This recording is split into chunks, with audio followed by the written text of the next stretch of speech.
Sport has the power to transform lives.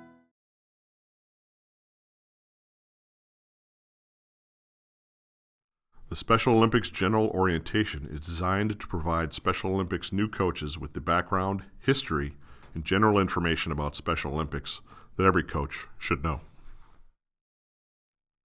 The mission of Special Olympics is to provide year-round sports training and athletic competition in a variety of Olympic-type sports for children and adults with intellectual disabilities, giving them continuing opportunities to develop physical fitness, demonstrate courage, experience joy, and participate in a sharing of gifts, skills, and friendship with their families, other Special Olympics athletes, and the community. The key components of the mission are the fact that sports are offered year-round, programs include both training and competition, that Olympic-type sports are offered, and that the program is for adults and children. The average age of an athlete in Special Olympics Wisconsin is 32. Special Olympics is founded on the following beliefs. 1. People with intellectual disabilities can, with proper instruction and encouragement, learn, enjoy, and benefit from participation in individual and team sports. 2. Consistent training is essential to the development of sports skills. 3. Competition among those of equal abilities is the most appropriate means of testing skills, measuring progress, and providing incentives for personal growth. Through sports training and competition, people with intellectual disabilities benefit physically, mentally, socially, and spiritually. Families are strengthened, and the community at large, both through participation and observation, come to understand, respect, and accept people with intellectual disabilities in an environment of equality. The Special Olympics Oath. Let me win, but if I cannot win, let me be brave in the attempt. This oath is recited at all Special Olympics events and illustrates the spirit of all athletes striving to win, but with their main focus on doing their best. Special Olympics was founded by Eunice Kennedy Shriver in 1968, beginning as a day camp at her home. The first international games were held at Soldier Field in Chicago with 1,000 athletes with intellectual disabilities from the U.S. and Canada competing in 3 sports. In 1971, Special Olympics was given official approval to use the name Olympics by the IPC, only one of 3 global organizations along with Junior Olympics and Paralympics. Today, more than 4.4 million Special Olympics athletes compete worldwide in more than 170 countries. Athletes are eligible for Special Olympics provided that they are at least 8 years old and have been identified by a professional or school system as having an intellectual disability. A medical examination serves as the athlete's registration form and must be updated every 3 years according to medical deadline dates. Special Olympics does not deny anyone due to economic circumstances. Special Olympics offers many events to accommodate the wide range of athletic interests demonstrated by its athletes, and uses a process called divisioning to ensure that athletes compete against others of similar gender, age, and ability. Special Olympics is governed by the international organization Special Olympics Incorporated. The program is then divided into global regions and national programs. Each national program may be further divided. The United States, for example, has a program in every state. Each state program is a separate legal entity with its own articles of incorporation and board of directors. SOI accredits just one program per state. To maintain accreditation, each state has standards, policies, and guidelines that must be followed. Special Olympics Wisconsin has 1 program office and 7 regional offices located in various locations around the state. The Special Olympics Wisconsin Program Office manages state-level activities such as fundraising, competition, outreach, training, and marketing. Local programs called agencies are coordinated by volunteer agency managers. These local programs help to recruit coaches, raise funds, and maintain athlete paperwork. There are many volunteer roles in Special Olympics. In order to volunteer, each person must be registered as either a Class A or Class B volunteer. A Class A volunteer is anyone who has direct contact with athletes or is in a position of authority, supervision, or trust of athletes, or someone who handles substantial amounts of cash or assets of Special Olympics. A Class B or day of event volunteer assists with competition or fundraising events once or a few times a year. These positions include athlete escorts, scorekeepers, and awards presenters. Special Olympics requires all Class A volunteers to participate in the Protective Behaviors Training Program. This program's goal is to provide education intended to prevent physical, emotional, and sexual abuse. Each person wishing to become a Class A volunteer must submit and pass a background check, submit and pass a driver record check, and take and submit the Protective Behaviors online course.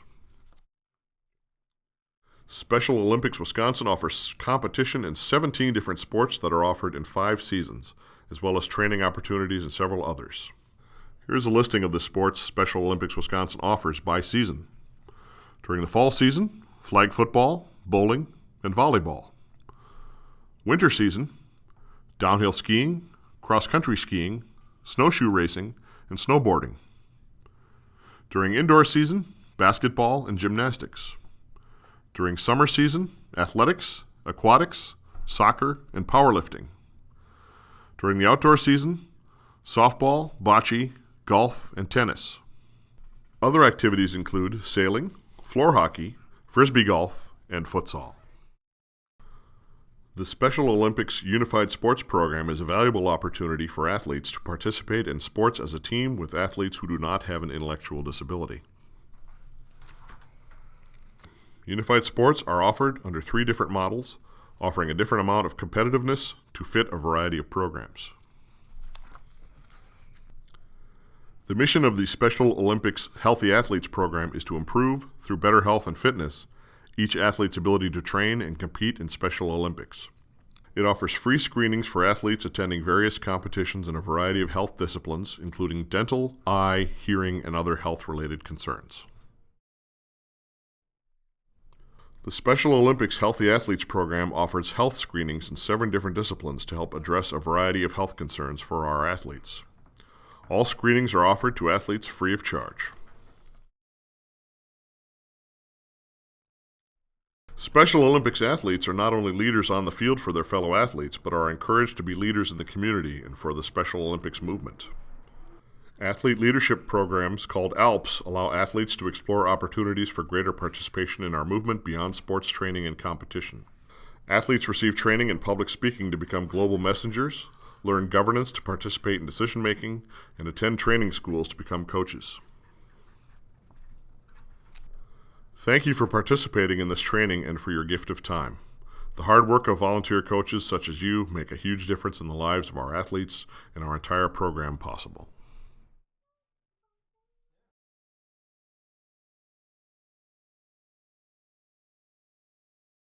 Welcome to the concussion training video. As you are well aware, concussions have become a huge topic of discussion over the past few years.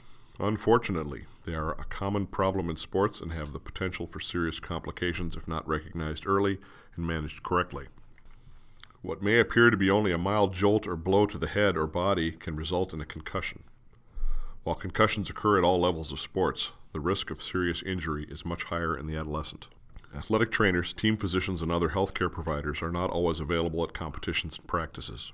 Therefore, it is essential that coaches, as well as officials, parents, and players, be aware of the signs and symptoms of concussions and what to do if a concussion is suspected.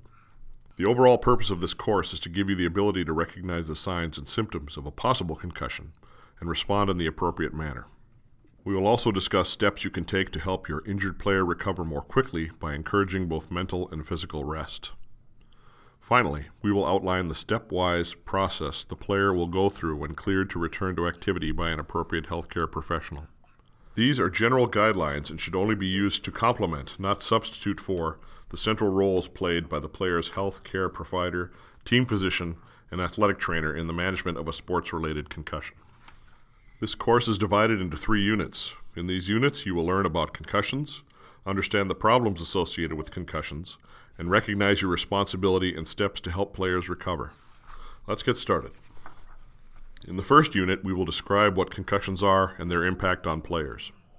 We will also describe what happens to the brain when a concussion occurs and how to recognize the complications associated with concussions.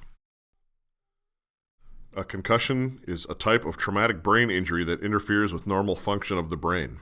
Let me say that again. A concussion is an injury to the brain. You've probably heard the terms ding and bell ringer. These used to be thought of as minor head injuries and a normal part of sports. There is no such thing as a minor brain injury. Any suspected concussion must be taken seriously.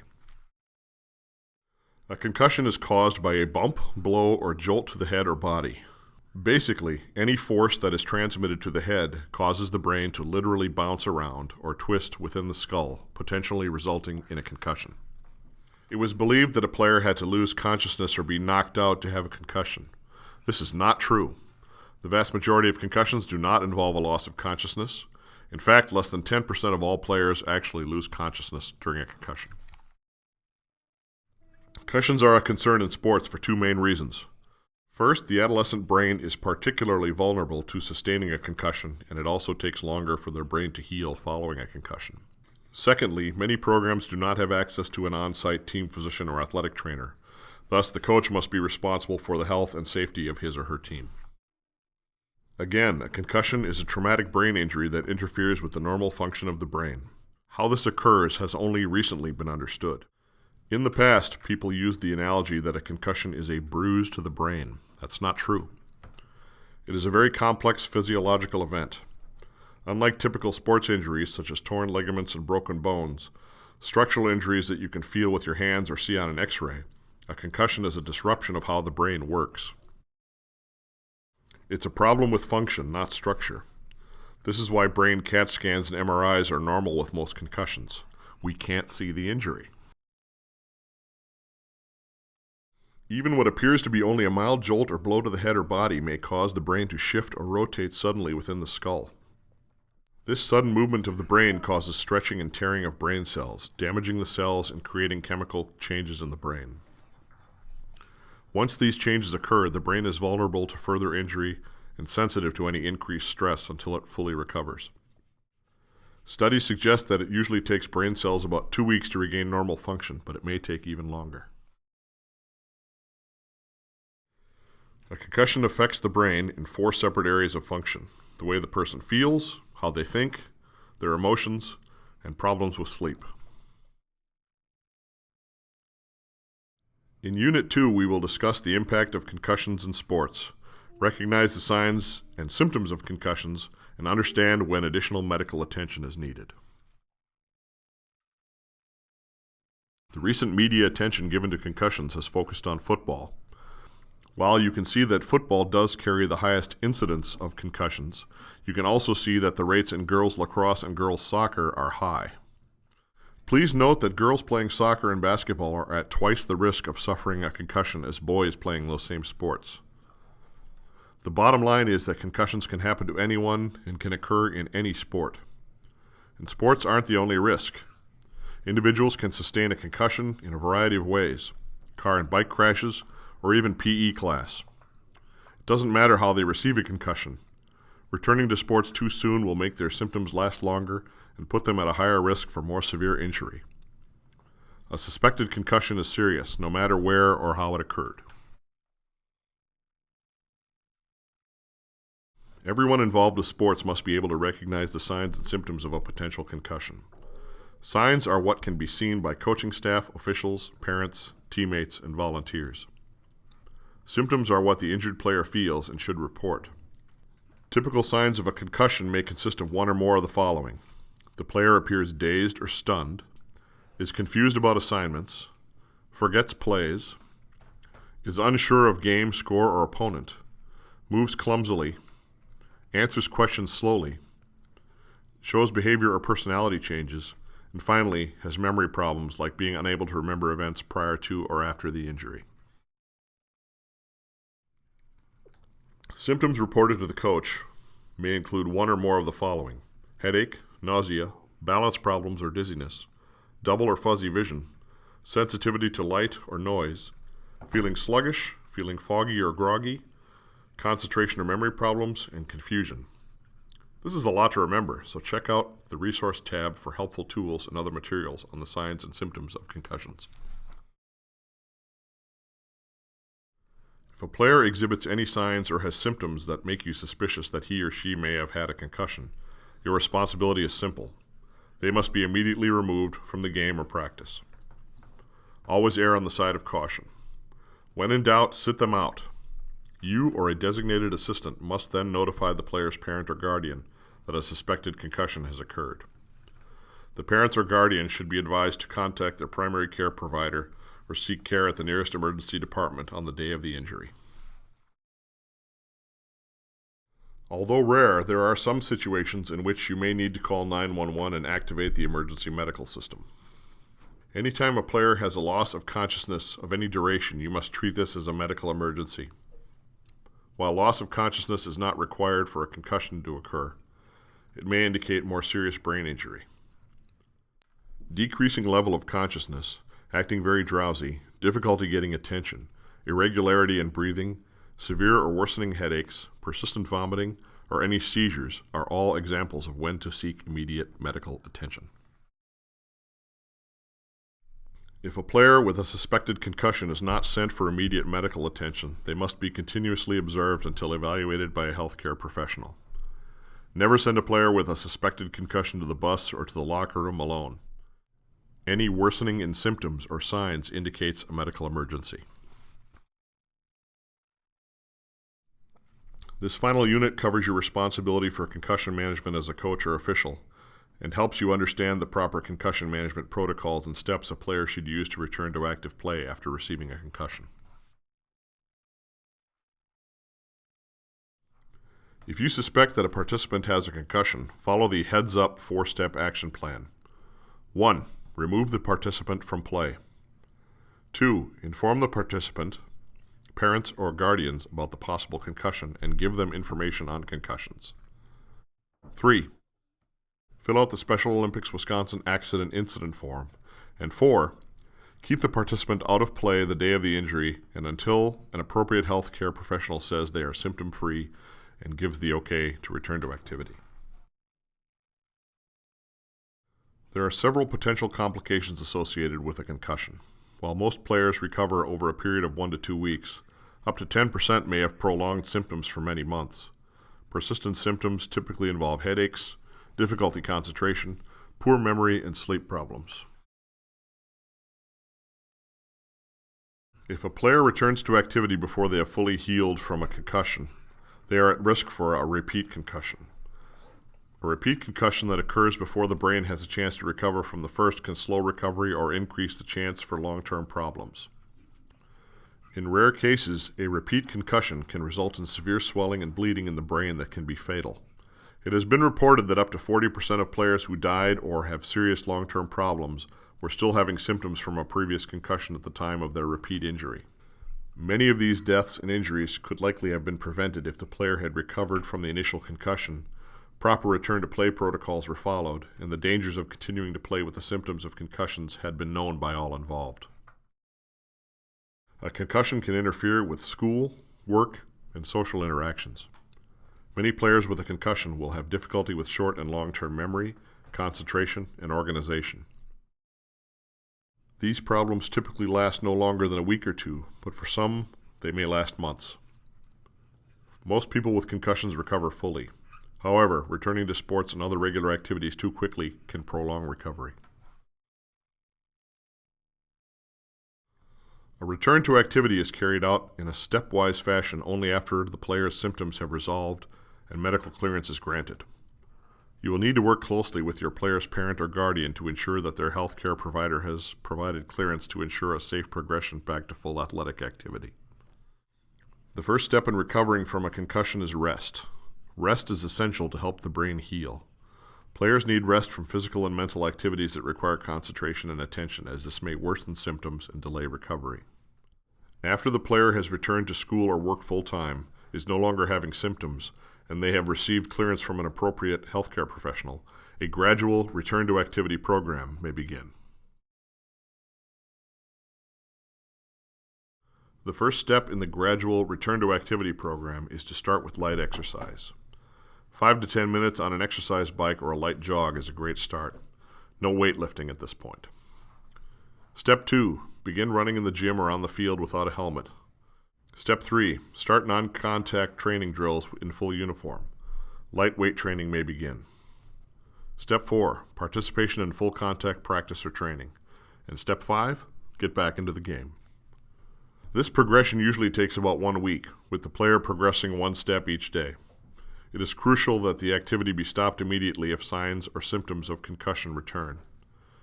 If symptoms occur at any step, the player needs to be reevaluated by a healthcare professional.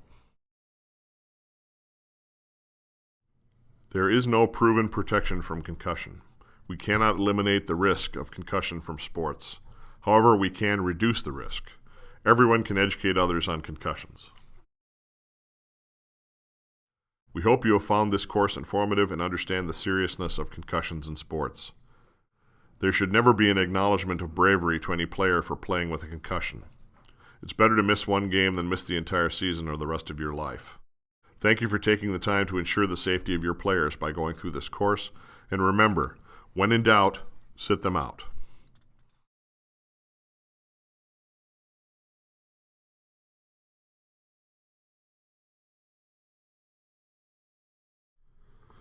Welcome to the Online Coaches Training School for Special Olympics Wisconsin.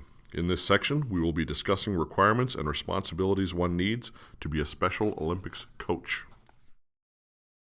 Special Olympics coaches are knowledgeable in sports and coaching techniques, as well as having an understanding of Special Olympics. Coaches are one of the best advocates for our movement. They recruit and train assistant coaches and work with athletes, helping them with selecting appropriate sports. They offer activities for all athletic abilities, putting a priority on safety while conducting high-quality training. They also involve families or the athlete's support system and assist the community with inclusion. When coaching athletes, it is your responsibility to know the rules for that sport. We follow the national governing body rules as well as any Special Olympics adaptations. You can find links for national governing body rules and Special Olympics Wisconsin adaptations and resources on our website. Being a head coach is a significant task which need not be done alone. The keys to building a coaching staff are involving others to help you, identifying roles and responsibilities, and delegating specific responsibilities to each person. This chart will help you decide some of the different roles the assistants will play. Some suggestions: equipment manager, uniform manager, records manager, warm-up cool-down coach, and skills coaches. The key is to recruit individuals with skills and schedules which complement each other. Determine the needs of your program and train your assistants to work with the athletes and fulfill their roles. By recruiting other people to assist in managing the program, the coach will have more time to coach athletes. Once a team of coaches is assembled, plan a meeting with them before any practices start. Discuss the background of Special Olympics for anyone who is not familiar with our organization, and take some time to discuss the coaching philosophy for your agency. Avoid giving athletes mixed messages. The reason you have assistant coaches is to break down the workload, so talk about each coach's responsibilities. Here is a sample agenda of things to discuss. It will be your job to select the sports and events your athletes will participate in. Some things to consider: is a sport or event age appropriate for athletes you are working with? What is the readiness and ability level of your athletes? Are you challenging them? Is the sport or activity something the athlete wants to participate in, or is the interest based on peer influence? Do you have the facility and budget to offer the sport and enough support from others to assist you?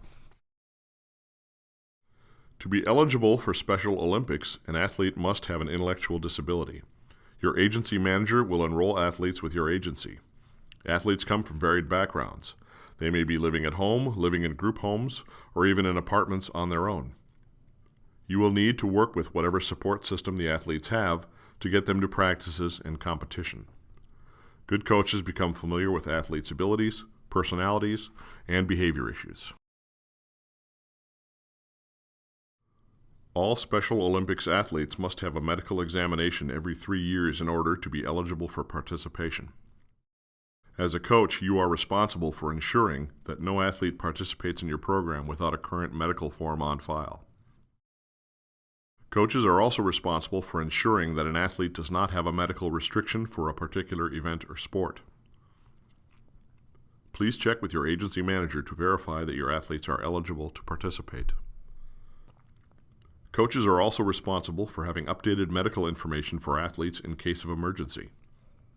Information should include types, amount, and times of any medications to be taken, as well as any current health issues or concerns.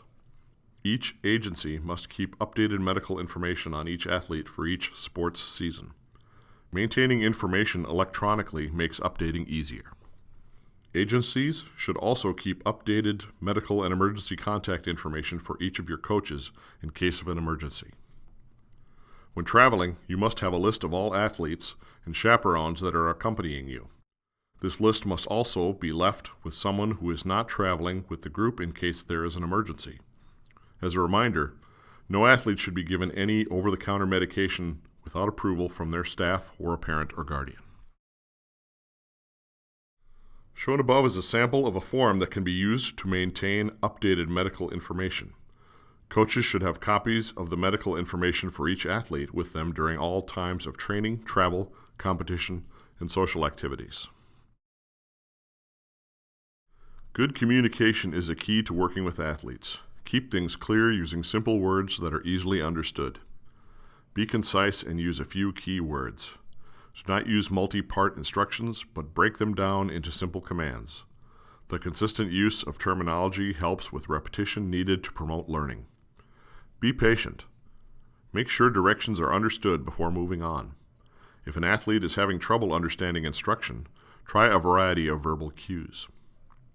Be command-oriented by positively, verbally reinforcing the athlete immediately after the skill is completed correctly. Asking the athlete questions about how a skill should be performed also helps to promote learning. Athletes learn in different ways. Some athletes learn best verbally, while others respond best to demonstration, physical prompts, or assistance.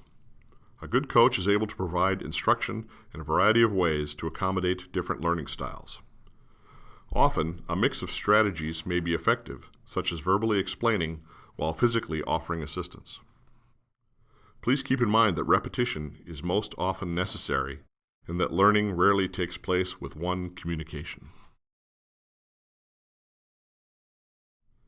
There are a number of physical and psychological considerations to think about when coaching athletes.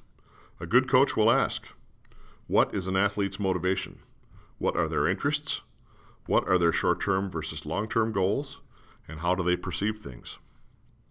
Does an athlete have a hearing or visual disability? Does this athlete have a short attention span or have trouble focusing when there are distractions? What is the athlete's learning speed and comprehension level? Does this athlete have memory problems? Becoming familiar with each athlete's physical and psychological needs is key to success in working with and improving each individual athlete. As a coach, you are required to provide adequate supervision and a safe environment for your athletes. Special Olympics requires that a ratio of 1 coach for every 4 athletes be maintained while chaperoning. As coach, you should have a safety plan in place that includes identifying potential risks, providing appropriate medical support, and having a plan for emergency situations, including transportation of an injured athlete if necessary. If an accident does occur, it should be documented using the Special Olympics Incident Report Form. Forms are available from the SOWI Competition Guide or your agency manager. Forms should be turned in to the regional athletic director in your region. Special Olympics provides an insurance policy that covers athlete and coach's liability and medical coverage. Coverage is secondary to a person's own insurance coverage, but will become primary in a case where an athlete does not have his or her own insurance. For more information about insurance coverage, please contact the Chief Operating Officer at the program office. There are 3 elements of safety that must be addressed by all coaches: the environment for training and/or competition, athletic equipment, and an athlete's training program all must be monitored for safety. Coaches are responsible for the safety of the environment for practices and competition.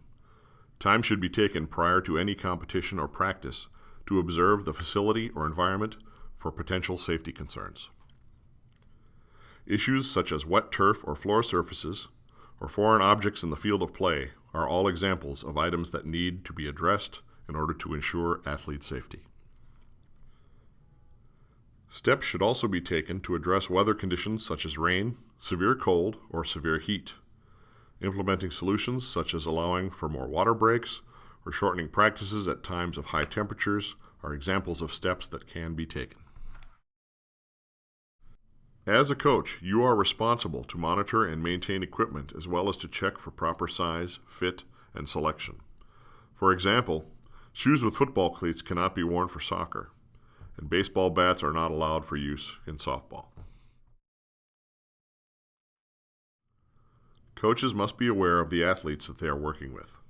Athlete behavior, health issues, types of medication, and seizure disorders are all examples of issues that may affect an athlete's ability to train and compete safely. Each athlete's individual situation should be constantly monitored, and his or her training program should be adjusted accordingly. Remember, the athlete's safety is your responsibility. There are several different components to properly preparing an athlete for competition. Often neglected, an athlete's fitness level and overall health can play a large part in his or her success. Athletes who are physically ready to perform in terms of strength, balance, coordination, and aerobic fitness will be able to practice more safely for long periods of time and at a high level of quality. Time should be spent at each practice and throughout the season working on activities to improve each athlete's level of fitness. Time should be spent talking to athletes about the importance of good health and how improving their overall fitness level can help improve their athletic performance. Often, it is a good idea to involve families by providing activities that can be completed at home. In order to prepare an athlete for competition, coaches should be aware of the training sequence. Rather than focusing only on playing games in team basketball, for example, coaches must be able to break down competition into its various components. Tasks are the elements that make up a skill. Skills are fundamental abilities required for the application. Application involves combining skills and preparation for competition. Competition involves combining all of the other three elements and putting them into practice. Using our basketball example, a coach may choose to have athletes work on dribbling or bouncing the ball with one hand, which is a task, dribbling the ball forward, which is a skill, dribbling drills around cones or people to get into position, which is application, and finally, running plays that involve dribbling in a game situation, which is competition. Early in a sports season, more time will be spent on improving tasks and skills, but as the season progresses, gradually more time will be spent on application and competition.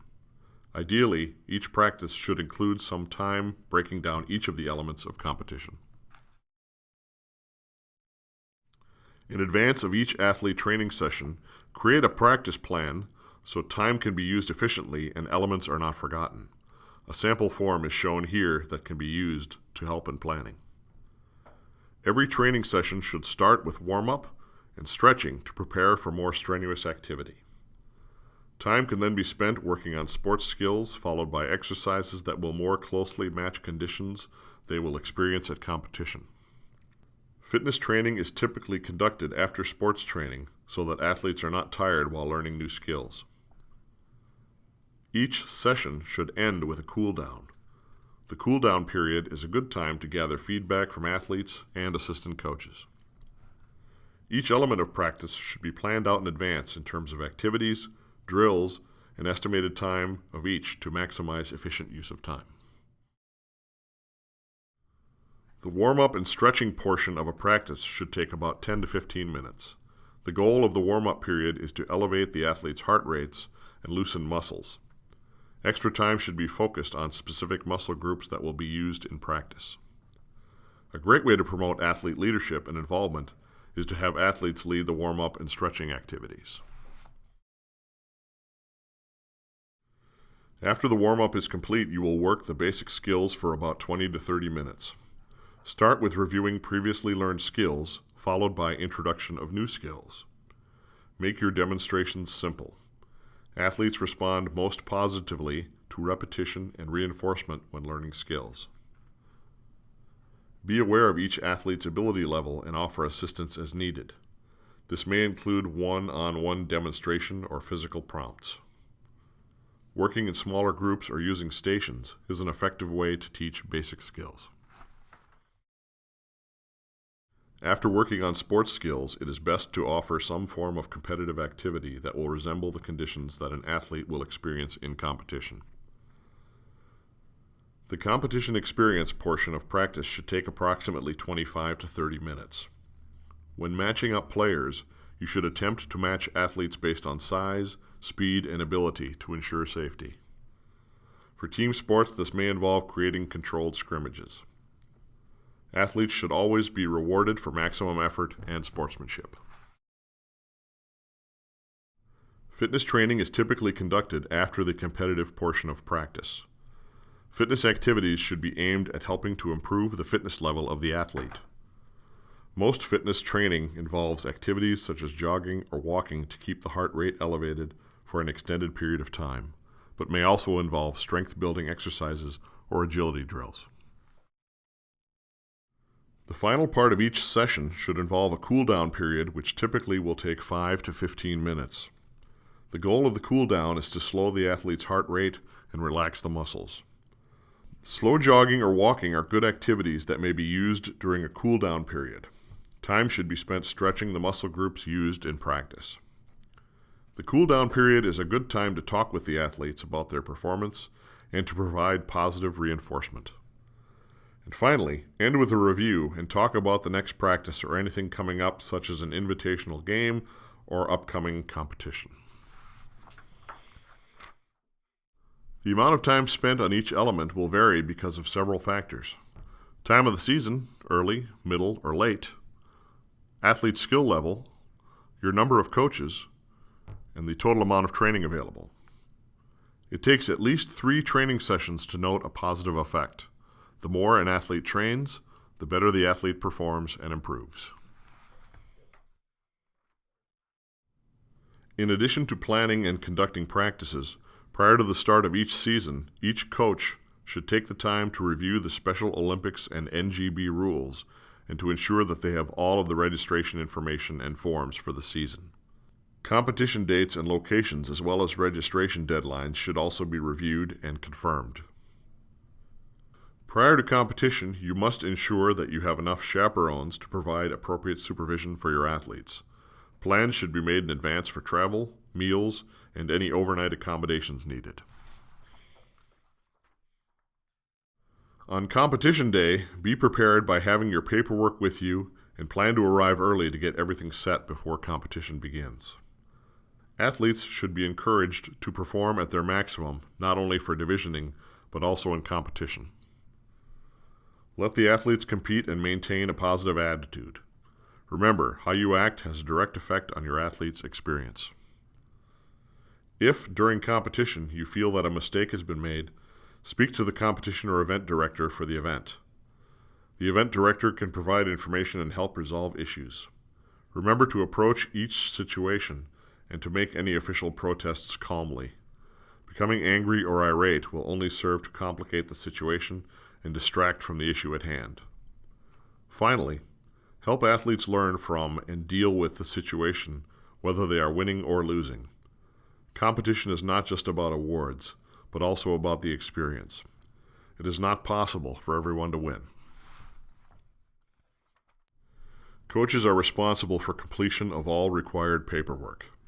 All SOWI deadlines are posted on the website as well as on the seasonal calendar in the competition guide. You are responsible for getting your paperwork in on time. If you miss a registration deadline, your agency will not be allowed to compete. Paperwork that must be completed includes intent to play forms, registration forms for competition, as well as special needs forms. For SOWI team sports, each agency must complete an intent to play form. The intent to play form declares that teams from your agency intend to compete. The information gathered allows SOWI staff to properly prepare for tournament planning. All teams wishing to compete must complete 2 scrimmage games against other teams prior to tournament registration in order to be eligible for competition. The information gathered from the intent to play forms is made available to help coaches with identifying other teams to play. Before each tournament, you will need to complete a registration form for your athletes and/or teams that must be sent to the tournament host. SOWI offers 4 different types of tournaments. Regional tournaments are hosted for athletes from a single region. District tournaments are hosted for athletes from multiple regions. Sectional tournaments are a second level of competition between regional or district and state competition. State competition is the culminating event for every sports season. Each competition requires registration forms that must be submitted by the registration deadline. Forms are available online or in the SOWI competition guide. For athletes that require special accommodations, such as a visual prompt or extra assistance in some manner, a special needs form must be submitted with registrations. Special needs are intended for athletes needing special accommodation related to a disability and are not intended to allow an athlete an exemption from enforcement of sports rules. Quotas for state events are established in one of 2 ways. For some events, such as bowling, athletes who achieve a certain place automatically advance. For other events, such as athletics and aquatics, each agency is given a quota number based on their participation numbers compared to the total numbers in the state. If the number of athletes eligible for advancement exceeds the number of allotted quota, athletes shall be selected as follows. A.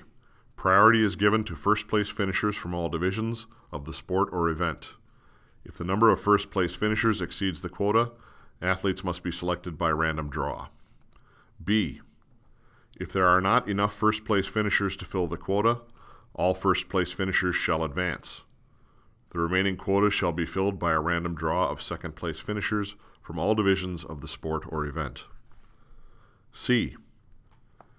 If the quota is large enough for all second-place finishers to advance, the remaining quota shall be filled by a random draw of all third-place finishers from all divisions of the event or sport.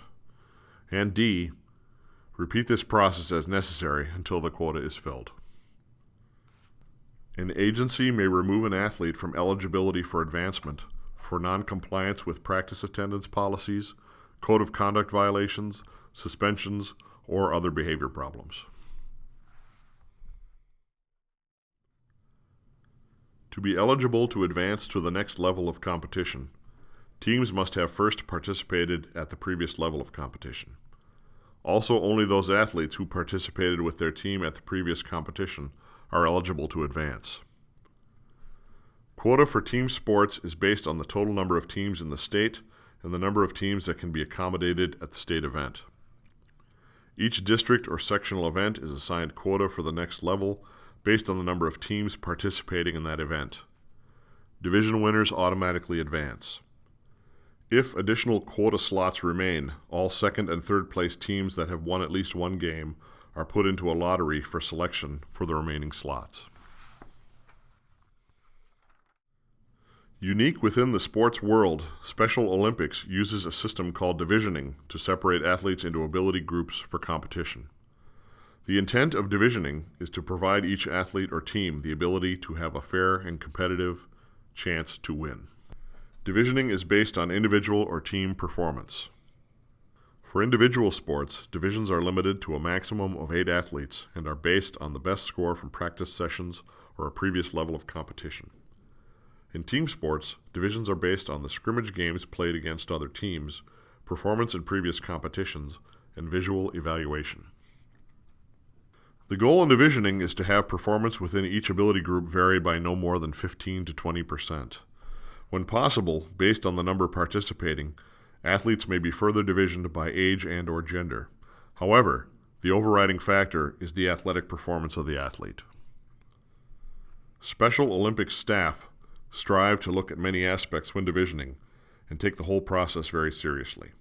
We rely heavily on the information and validity of scores that are submitted by coaches, which is why it is so important for coaches to be as accurate as possible. The purpose of the Special Olympics Wisconsin Codes of Conduct is to establish standards of behavior that will create a positive experience and ensure the safety and well-being of all athletes, coaches, volunteers, and spectators. Coaches are responsible for supervision and monitoring of athlete behavior, ensuring that it falls within the code of conduct at all times, including during travel, social times, and overnight activities. Failure to comply with SOWI policies and codes of conduct may result in disciplinary actions. Special Olympics enjoys better sportsmanship than many other organizations. However, poor sportsmanship and behavior can still be issues. It takes everyone working together to ensure a positive experience for everyone. Remember, training is the key and competition is the means. Skill, confidence, courage, and joy are the outcomes. Better preparation for life is the ultimate goal, and lifelong skills and increased independence are the results. What you do today and every day as a coach has a lifelong effect on the athletes. This is the end of the presentation. Thank you for watching.